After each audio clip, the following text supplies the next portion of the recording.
Welcome to the Startup Grind. All right. Now for today, we have a special guest. He's a brilliant man. He's an enterprise development specialist with over 20 years experience. He's worked in countries across Africa, Southeast Asia, and Europe. He's passionate about entrepreneurship and believes that Zambia could create a strong business base by a new generation of entrepreneurs that are looking in the non-traditional sector. He's part of he is with PEPZambia, which is a private enterprise program, a DFID initiative, 5-year initiative, which is aimed at promoting small, medium, and micro enterprises as well as startups. So PEPZambia has got a program called Nyamuka Zambia Business Plan Competition. Ladies and gentlemen, let's give a warm, loud startup grind welcome to Shalin Jethi. Hi, Shalin. Hi. Tell us about your background. Where did you grow up? As they say, with most people when they get older is that they realize how wonderful their childhood was. And it was probably the best period of one's life. And I suspect most of the people in this room also feel the same. I was born in Kenya, and I spent the majority of my childhood in East Africa, Uganda and Tanzania. Wonderful countries. Loved being outdoors, and it was a fantastic opportunity to kind of connect with nature, connect with being alive and all of those things. And not that being alive ever shut down for me, but it transformed into a different kind of being alive when I left Africa to go abroad to study. When did you, where did you go from Kenya? From Kenya, I went, firstly, we spent some time in Uganda and Tanzania as a family. But I never actually lived with my parents, it was always living with my grandparents. For some reason our extended family never got together. So one day I saw my dad and I asked my mom, I said, who is this gentleman here? And she told me, he's your dad. I said, no, I didn't know I had one. But nevertheless, I digress. From Kenya I went to Tanzania, and then from there I went to India, purportedly to study medicine. Yes, you say that your parents wanted you to be a medical doctor. That's right, yes. It was the kind of route, if you can't be a doctor, you'd be an engineer. If you can't be an engineer, you'd be an accountant. If you can't be an accountant, the world's looking pretty grim. I kind of didn't buy into it, to be honest, but I gave it a go. I got into medical college. And the first year of dissecting animals on the table put me off straight away. It was a sight of blood. So I thought, if I can't stand this, I don't think I can take the heat of an operating table. A doctor can stand blood. Okay. I'm glad you don't. And from there you went to the UK? Yeah, and after that, I sort of, much to my parents' undelight, I should say, I sort of rebelled and did my own thing, went to the UK, and and then got into studying and working over there and living there, and charting my own territory really from there on. Is the rebellious streak sort of almost in all entrepreneurs, or what? I suspect there is, and there has to be, because otherwise you never kind of buck the trend. To be a true entrepreneur, you have to go behind the facts and actually get those real opportunities. And it's only like, let me give you an example. You and I go on a walk, or let's say you and I and 10 others go on a walk, and we find a big mountain in front of us. I guarantee you 9 of the people will start walking up the mountain to sort of get over to the other side. There's only 1 or 2 people who will see the shortcut around the mountain to get around the thing. And I think that's what entrepreneurship is overcoming obstacles, first and foremost. Before even you talk about money, the idea is your ability to surmount those challenges and obstacles. Finding the way around the mountain rather than go up and down. and solve a problem for more people than yourself, is it? Absolutely, absolutely. By finding that shortcut around the mountain, you open up a new pathway for lots of other followers. Yeah, absolutely. Okay, and what did you study in the UK? In the UK, I initially my first love was architecture, and it kind of still is, because most of my business there has been around building. But I studied architecture, and again, I couldn't afford it, so I worked in a hotel and worked at cleaning. Selfridges is a big store there. I used to go there first thing in the morning, and in the evening I used to go to Marks and Spencer's. And I realized, and then, oh yes, at lunchtime I used to work in the school, the college canteen. So I was spending about 8 hours a day working, and in between I would try and fix in the architectural studies, and I realized it was not going to work out. And that's another thing that entrepreneurs do often, is to call a spade and move on very rapidly. You know, not get too emotional about it. So I decided to jettison architecture because it was far too expensive, and I was spending far too much time earning the money to pay for the college fees. So I then bumped around the UK. I worked in oil rigs up in the north of the UK, and that made me very good money, enough to then support myself. And I changed my mind at that point. I decided to go into economics. So I studied economics in London. Okay, and so that was your first degree you got? Yes, that's right, yes. And I went for the hardcore economics, econometrics, and statistics. So there we go. Okay, and tell us about your entrepreneurship experience. When did it start for you, and why? I guess it started probably very early on in the UK when I got there, but probably it was embedded a long time before. You know, little things that seed your appreciation of being sort of entrepreneurial, if I can call it that. And I'll give some examples of it as we go along.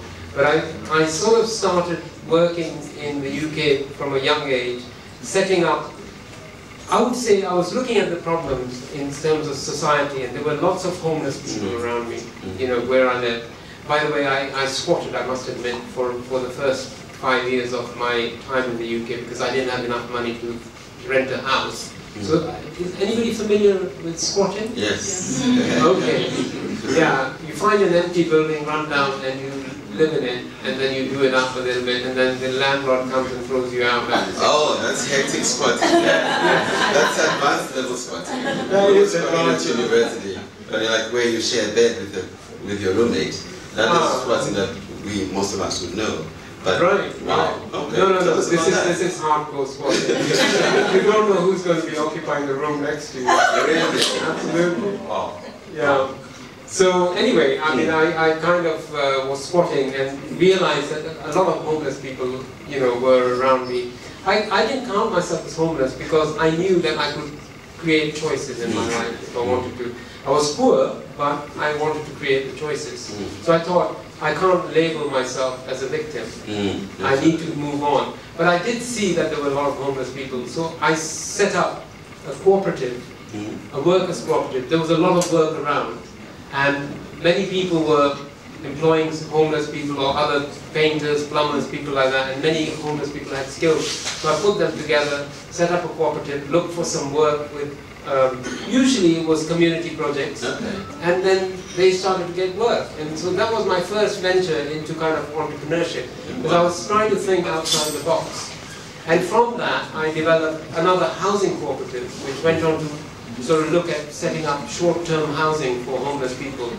Now I know that a lot of people think what I'm talking about is a not-for-profit NGO type of thing. Well, not quite, because even to set up an NGO in the first place, you need to be pretty entrepreneurial. So that was one of the things that, you know, started my journey. I did the usual thing about going to festivals and selling all sorts of food and drink, you know, to try and make a buck here and there. And that was good cutting ground, you know, about how to make money. Wow. And then over the years, you now start working in different enterprise development projects, and you worked in, tell us about that, and which countries did you work in? Well, I've worked, I would say, almost throughout the world. So if I was to say the Europe, which is UK, France, Germany, those kind of countries.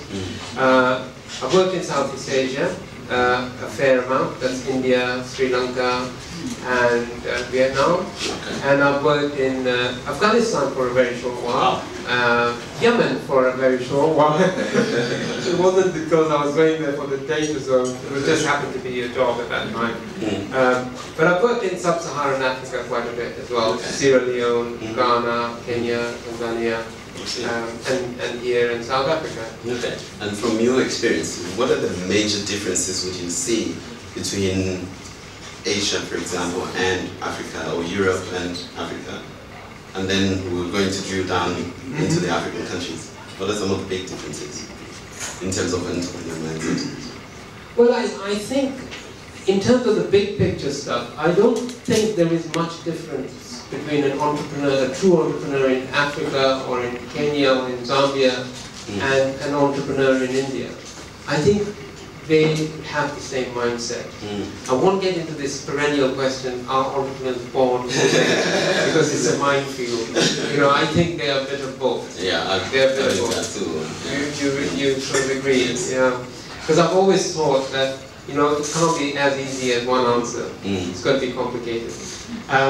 But I think, apart from the fact that I don't think there is a big difference in the mindset, there are differences in approach.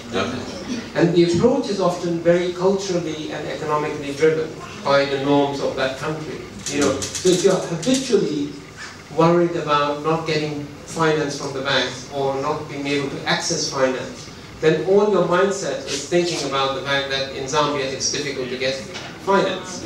Whereas if habitually in the UK you know you can tap into a bank, your mindset isn't about finance. Your mindset goes on to other things like markets and those kind of things. So I think those are the kind of habitual differences that settle into the mindset.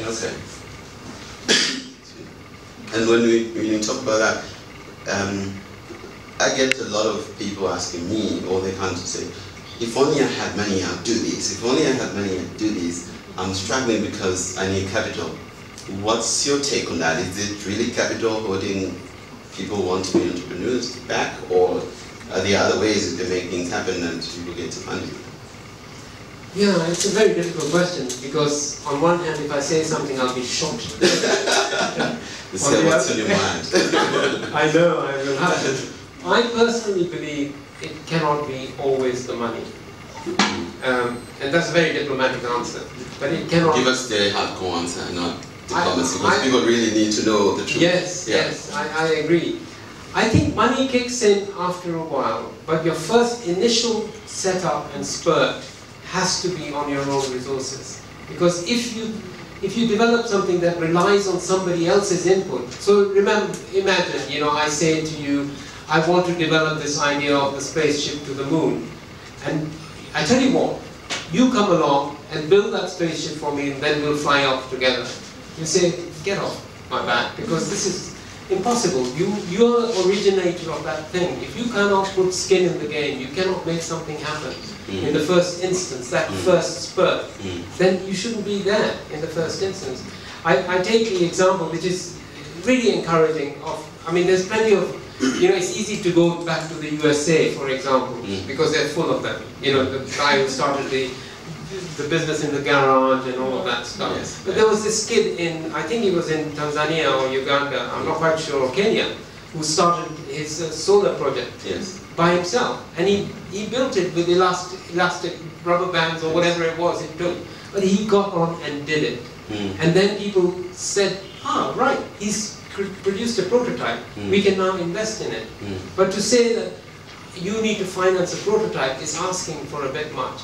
And I think, you know, unless you're a scientist who suddenly has patented the world-beating drug, and you know, I will say that there are some sectors like science and R&D that do need investment.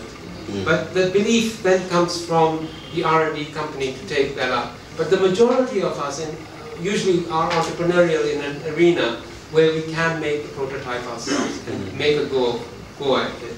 So I would really suggest that not to blame the money in the first instance. The money does play an important role once you start to scale up.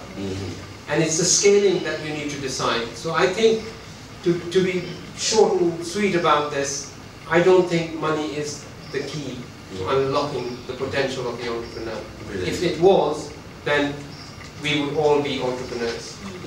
Excellent. Well, and then following that, then what do you think are the key principles or the key elements of a great entrepreneur? Gosh, how long have you got? I could have been here all week. Well, I think it's a very difficult one to answer in terms of what are the key sort of strengths or skills or assets an entrepreneur brings. But I think some of the most fundamental things are an entrepreneur. People often think an entrepreneur is money-grabbing, greedy person. I don't call those people entrepreneurs. I call them opportunists who come into a fray and make a sort of opportunity out of misery, perhaps, of other people. They're still entrepreneurs. You can't blame them. You know, there are drug dealers. There's George Soros made a packet out of the currency failures in Europe. Yes, he almost bankrupted the Bank of England. And bankrupted the Bank of England, yeah, and now he funds a lot of entrepreneurial projects all over the world, and governance. I mean, you know, one of the things I would ask Bill Gates is, you know, had he gone into philanthropy to start with, would he have structured Microsoft differently if it was a philanthropic organization? And I doubted he would, because, you know, he only became a philanthropist after making the money, because he realized that he could use the same skills that he made the money with into philanthropy. So that's the really important thing, is coming back to the skills and the mindsets of people, is that they're always seeking a solution to perhaps mundane problems, to big problems, to small problems, but they are first and foremost looking at a gap and seeing how to plug that gap. I think that's a very important thing. You see, that's what drives the passion. You know, if you just do something for the sake of money, you know, oh, I can sell 500 mangoes here and there I can sell 1,000 mangoes. You'll wake up and you'll be excited by the money you make, but it won't drive you forever to look at innovation and solution. But if you wake up and you think, there's a real gap, and I know how to plug that gap, and I really am passionate about that, that makes a huge difference to an entrepreneur. Because it's a passion that keeps you going. I'm sure there's many entrepreneurs in this room, and I really think that you are all captains in some way of your own industry, because it's hard work, and you have to drive that forward. So, you know, entrepreneurship is not easy. So that's the second point I would make, is determination, perseverance, and hard work. That drives an entrepreneur. If you cannot do that, you cannot get out of bed and say, well, I'm going to put in a 24-hour day. I think it's very difficult to be an entrepreneur. With your experience around the world, what do you think Zambian entrepreneurs or people who want to be entrepreneurs need to do differently in order to succeed? Well, firstly, I must say I was very impressed with the environment in Zambia. I think it is right for entrepreneurship to grow. It really is. I'm not saying this just because I'm in a room and I might be lynched if I said something else. But, you know, I think it's really a good place to do business. All the usual signals are correct here in Zambia. The currency is a bit destabilized at the moment, but that's world problems at the moment because of just the currencies being up and down. But your regulatory environment is improving, PACRA is improving day by day. The opportunities are there. The infrastructure is not that bad. I mean, I've been in many countries where, you know, power failures are legion. To be honest, I've suffered very few power cuts here. You know, you can look at the downside and say, oh, I had a power cut yesterday. Isn't it bad? But if I look at the fact that I didn't have power cuts for the rest of the days, it was bloody good. I know of places where a hotel advertises say, we've got hot water, because it's not common to find power and for them to heat up. Yes, exactly. Yes, absolutely. I mean, I remember a hotel in a war-torn zone saying, we've got a roof over our heads. So that's the way it goes. But Zambia, you know, just recent research has shown that, you know, it's one of the most friendly environments to do business in. Okay. It's a good environment to do business in. It supports the entrepreneur. And I think there are, most importantly, I think there are a lot of opportunities. Even in one of the easiest entrepreneurial routes, the service sector, there's huge untapped demand in the service sector. You know, it's really hard to get into manufacturing and production. You need a lot of capital. So, but there's a huge opportunity in the service sector. Yeah. Somebody came to me the other day talking about sort of producing lawn mowing services on a bigger scale. You know, I thought, yeah, great. You know, if you can shave off a few lingway for the contract for somebody, they would employ you. And you can then build up a whole huge garden center or gardening services sector. So services are open for opportunities here. Manufacturing, processing, of course, region. I think Zambia has suffered for too long being in the extractive industries, copper and those kind of things. And I think it was a politician who said, if we are still talking about copper in 10 years' time, we've had it. Because it's an extractive resource. It has a finite end to it, and one day it will stop. And if the country is dependent on those kind of things, it has to move on. So Zambia as a whole is a very good place to do business. I think in terms of the entrepreneur and the entrepreneurial mindset, you know, it has suffered from the days of socialism where people were told what to do and they were guaranteed jobs and they were guaranteed things. That is the worst enemy of the entrepreneur, is a guarantee. I'm telling you this. Please, if somebody guarantees you money at the day one, believe you me, day two, he's taken over your business and you're out. Guarantees are not the friend of an entrepreneur. In fact, it's the other way around. If you have constraints, if you have challenges, those are your real friends.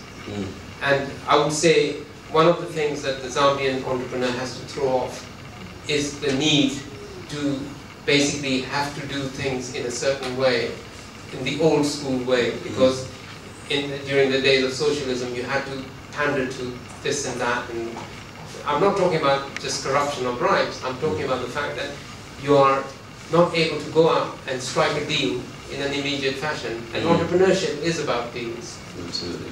And Nigeria is fast waking up to the ability to deal very, very well.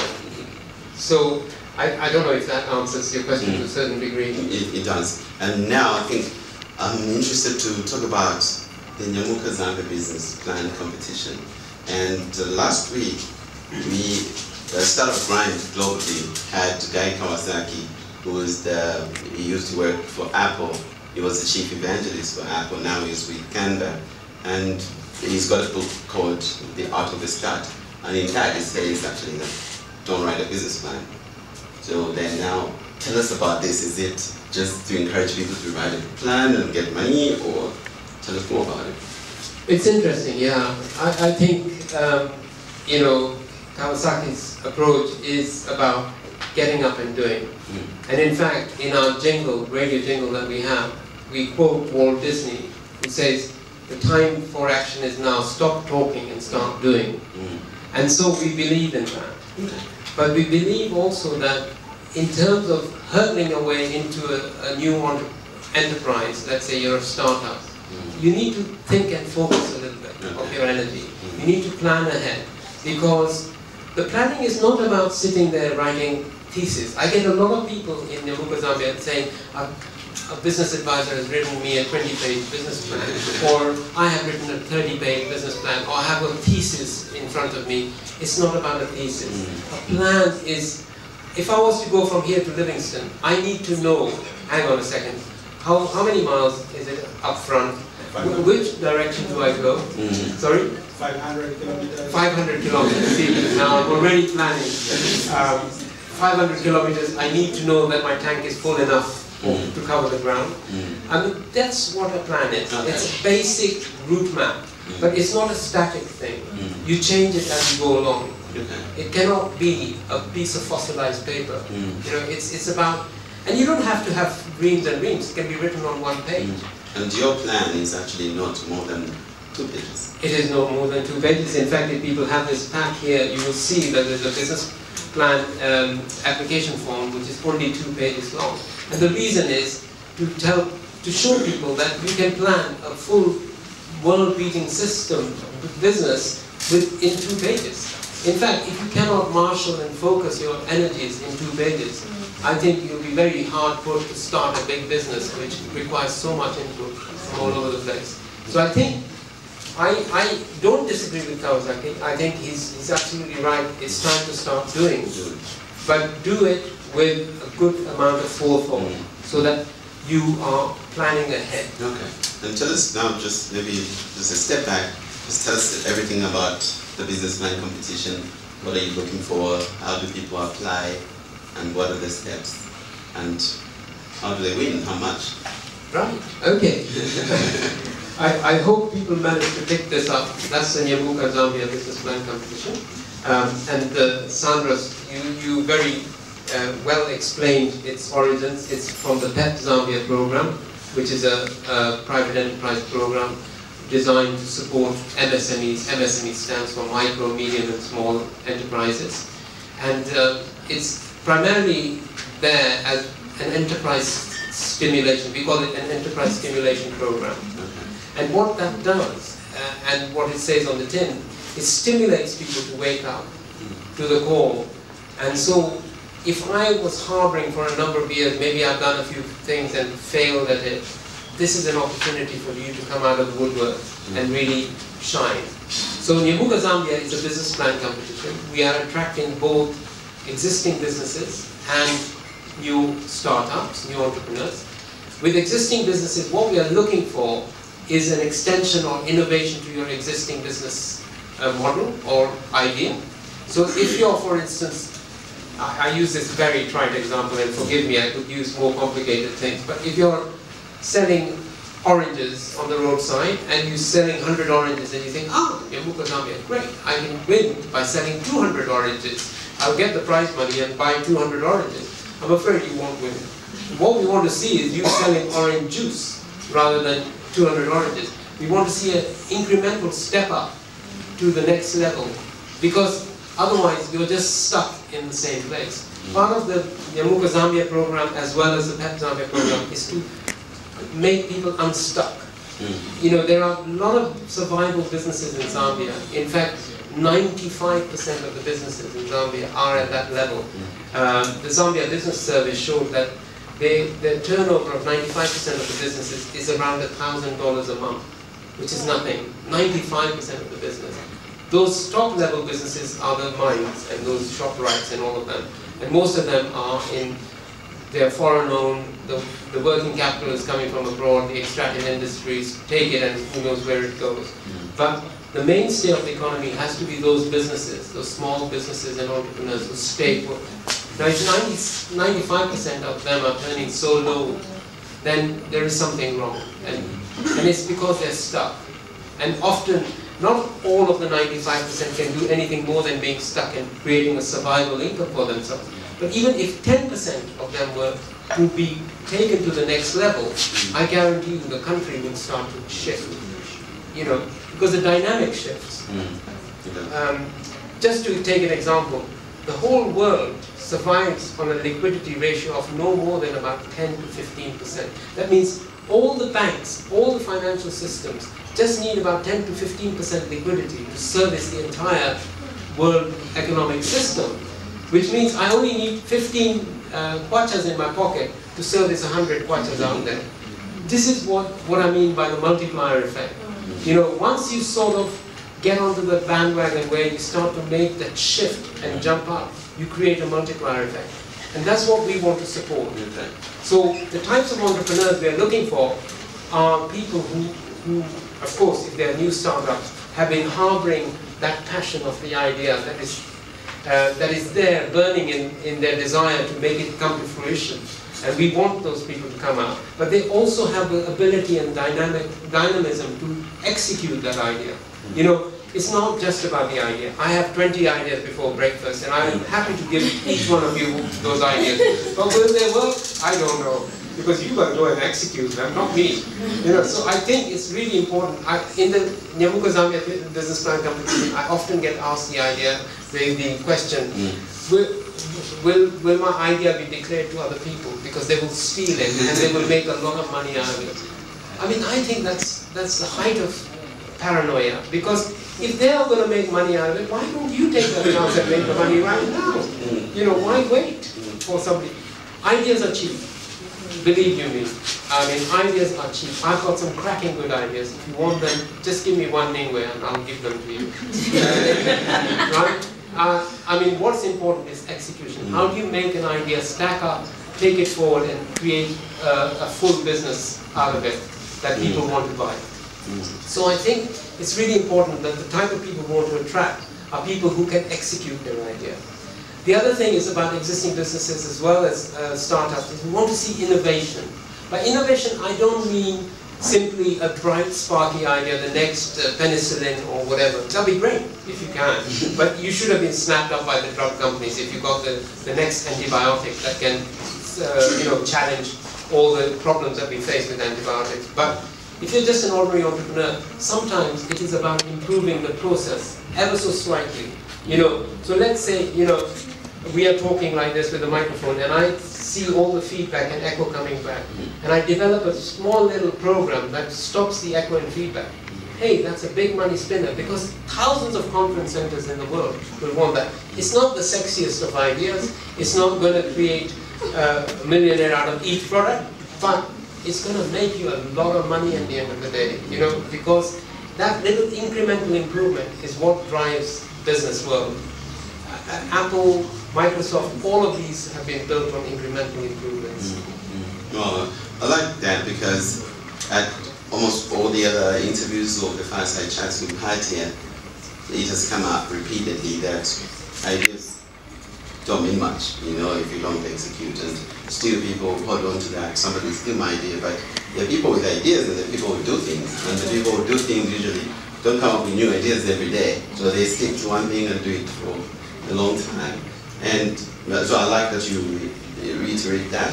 Now, my next question for you is, what are the other things that you're going to provide to the entrepreneurs that enter the competition?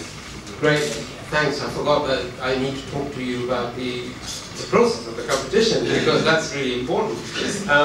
But just coming back to the idea, I think that's probably where Kawasaki is talking about. He says he's probably thinking that, look, don't get stuck on the idea stage. Get up and implement it. And in order to help you implement your idea, Nyamuka Zambia will provide you with a lot of support. One of the hallmarks of this competition is that we are going to provide you with free business planning and advisory support.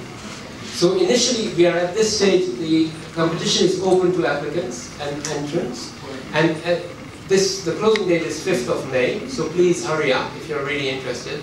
We run clinics, advice clinics, and business essential workshops to support you to understand the business planning process. So that little 2-page application form, it looks easy to fill, but believe you me, it's one of the hardest pieces of paper you'll ever fill, because it requires all your perception to go into 2 pages. So you'll have to focus. But we provide support how to think outside the box about these things. So that's phase 1, is the application phase. On the 5th of May, we close for applications. We move on to phase 2, which is a selection of 60 semi-finalists. And if you are one of the semi-finalists, we will provide you one-to-one business advisory support. And then we move on to the 3rd phase, which is the actual winning phase. From the 60 semi-finalists, we will select 20 finalists. And there will be 20 winners. So that's the good news. 20 winners. Yeah. I mean, who likes a race where there's only one winner? Yeah. Even in the Olympics, you've got 3 winners, haven't you? You've got gold, bronze, and silver medals. So we have 20 winners, and the reason for that is quite simple. We want people to succeed and to see themselves succeeding. And if you just have the one prize, people get disgruntled. Yes. The other thing about 20 winners is that we can create categories to support certain things. So we will have a prize for the best nutritional business. We're trying to encourage, WFP is one of our sponsors, their World Food Program I'm talking about. They want to encourage nutritional businesses. And by the way, there's a lot of money still to be made in the nutritional sector, in the food sector, because Zambia is quite way behind quite a lot of other countries in terms of developing nutritional businesses. By the way, I ran this competition in Sierra Leone, and one of our top winners was a woman who ground moringa leaf into baby powder and health food. So that was, and she's now set up a factory in Ghana. Wow. And she won. She was one of our winners. So just coming back, we have this third phase where we have the winners, and we provide further support, mentorship, and expert support as well. But that's not where we leave you. Once you've won, we will invest the money, the prize money, in your business. So it's not for you to get a check and you go off to Bahamas and then I'm sorry to disappoint you. And get a new car. And get a new car. I always wanted that discovery. Absolutely. Yeah, and you could. But I'm afraid we will be investing that money directly into your business plan that you've written. Why we do the business plan is because then we've got a roadmap to see at which points you need money, and we will support you with the prize fund at those points. So that we make sure that that business that you set up lasts the course. What's the point of doing all of this and 10 months later you're down under again? It's just a waste of time of everybody. So we want to make sure that it is success. So in phase 4, we do a lot of mentoring and support to make sure that the business is set up. Okay. By the way, I need to tell you about the prizes. Yes. The top prize, I think you probably already know, the top prize for the first top winner is 250,000 kwatas. So it's substantial enough to give you the scale to set up in business. Scale is very important. There's no point in giving you 10,000 kwatas and you set up a business that doesn't have the scale to succeed. Or there's no point in giving you $500,000 and the scale is too big that makes you fail. It's really important that you get the scale right. Do not fit the prize money to your business or your business to the prize money. Make sure, sorry, it's the other way, do not fit your business to the prize money. Make the prize money fit the idea that you have. Because what's important is the scale at which you can make that business run and stack up so that you succeed. So I just want to flag this up. We will invest the 250,000 into the business. But if your business needs 100,000 only, then we will give you 100,000 if you're a winner. So it's not about getting the 250,000 irrespective, it's about the scale. Okay. And that again comes back to the thing about discipline. Yes. And I think that's powerful because it's just right for the business. And if the business you feel needs 100 at this point, it has a lot of scale capability, then you can grow and make the 250 and 2.5 million and yes, it keeps growing. Absolutely. Okay, brilliant. So and one of the biggest failures in businesses is the wrong scale. They fail in the first 12 to 18 months is because either they got too much money or too little money or too little scale or too much scale. So it's really important. And we will provide you with the business advice and support to make sure that the scale fits the purpose. Okay. Right. Thank you very much, Shalin. We're going to take questions from the people here. I'm Lucy from Barclays. I just wanted to find out, how easy do you think it is to have a full-time job and to be an entrepreneur at the same time? Good question, Lucy. I think it is not the easiest thing in the world, but imagine if you didn't have a job and you had all the time in the world. Would that make it any easier for you to be an entrepreneur? That's a tough one. That is a tough one. Because I think there's a business adage that says that give work to somebody who's already busy and you can be sure it'll get done. And I think the same applies to entrepreneurship. If you are constantly energetic and you're driving forward yourself, whether it's through a job and you're thinking about ideas, thinking about developing, you're more than likely to succeed and set that thing up. If you've got all the time in the world and you sort of relax and think, yeah, you know, one day I will do this, it may not happen. So I think the answer is, it's not easy, it's a challenge. But most of the businesses I've seen that have been successful have been set up by women who've been juggling marriage, kids, a job, and God knows what else. You know? us men have got it really easy. Great. Thanks for that. Any other questions? I just wanted to find out, do we fill this in like this or it has to be online? You can fill the form. You can go to the website and you can download the form and fill it electronically. But you will have to submit it physically to us, because we are also, one of the hallmarks of this competition is that it's going to be a very fair fight. So no one who is privileged for any reason is going to win just because of that privilege. And in order to do that, we have to conduct a lot of due diligence. So you can fill the form online, fit the boxes, and you can only fit those boxes, but you have to deliver it physically to us so that we can make the checks and balances. So there's a word limit. There is. Ah. That's the whole point of the 2 pages. My name is Ariel. I'd like to take you back to the stories, where you started from. At which point did you realize that you were an entrepreneur, or your way forward was entrepreneurship? Very interesting question. I don't know if I realized suddenly waking up that I'm an entrepreneur. I think I was kind of doing it in my sleep, perhaps, a little bit too long. And then I woke up one day and thought, well, you know what, I can make money out of it. I think the time when you realize you're an entrepreneur is when you stop thinking that risk is risky. Right? Nice. Somebody tweets about that. Yes. Maybe I'm asking you to reveal a little secret. I'm not very sure, but have you observed from previous competitions a specific sector or area that has a tendency to be selected to win? So, for instance, might it be in recycling? Might it be in building? I don't know. What have you observed from previous competition? Thank you. Okay. I think I'm going to have to let you into a secret. It's going to be construction, agribusiness, fashion and design, food and hospitality, retail, service sector. Do you want me to go on?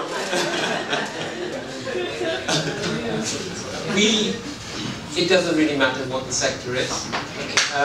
I mean, there's a couple of rules in terms of the competition, and one is that whatever you do shouldn't be unethical in the sense that it pollutes the environment, it harms people or exploits people. But apart from that, we want to encourage the diversity.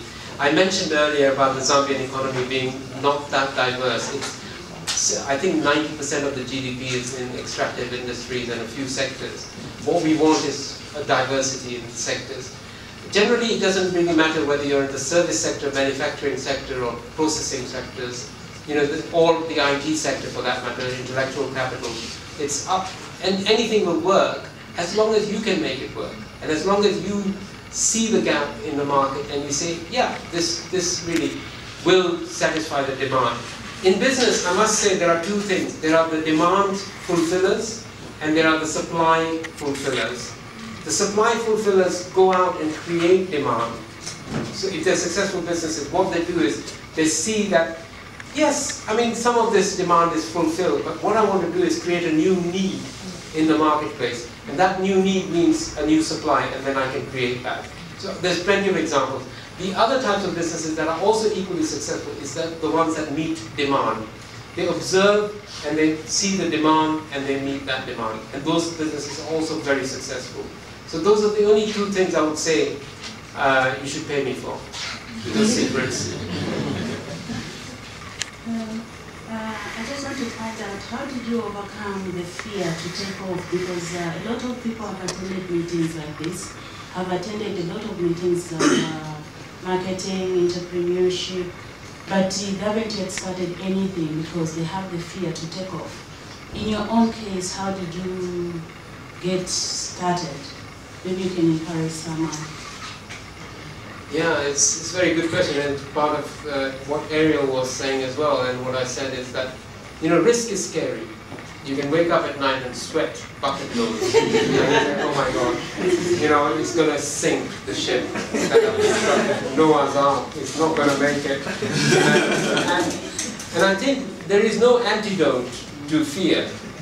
But what there is your ability to kind of rise above that fear and see the bigger picture. And I think the fear of failure is probably the biggest driver to people not starting. If you can overcome the fear of failure, then it's fine. And don't fear failure. Just go for it. And I think that's what catapulted me as well in my journey, was that I thought, well, I could fail, and I did fail many times. I remember when I used to fail in university, or say an essay, or I got poor marks, it left an indelible mark in my psyche to say, well, I'm not good enough. But when I could overcome that fear in real life, in business, you know, it didn't matter to me to fail. Okay, if that didn't work, I'm going to try harder, better next time. So the fear of failure is one thing I would say to let go of, and just go for it. Just go for it. Literally, I can't, it sounds so cliche, the Nike just do it sort of ad, but it is that. Just do it. Don't risk your entire family's savings and your kids, and you know, don't sell the entire thing, but do it in a way that you can lose the fear of failure. And that's where the planning comes into play as well. One of the things I use in my business is planning. It doesn't have to be a big business plan. It can be on the back of an envelope. But I take calculated risks. Yeah, that's really important, that you take calculated risks. And then, of course, yes, you can succeed or fail, but you've done the right things. Great. So, thank you very much, Shalin. I'm sure everybody has benefited a lot from your experience, your knowledge, your skills, expertise in this area of entrepreneurship. So thank you very much for coming through today. Thank you. I really enjoyed it. And I want to encourage all of you to apply to the Nyamuka Zambia competition. I hope you've got everything you need. But if not, there's a hotline. Ring us. We can slot you into a clinic or an advice session. And then we hope to see many of you applying. And new businesses set up. That's the main thing. Absolutely. Thank you, Sandra. It's been a real pleasure. Thank you very much.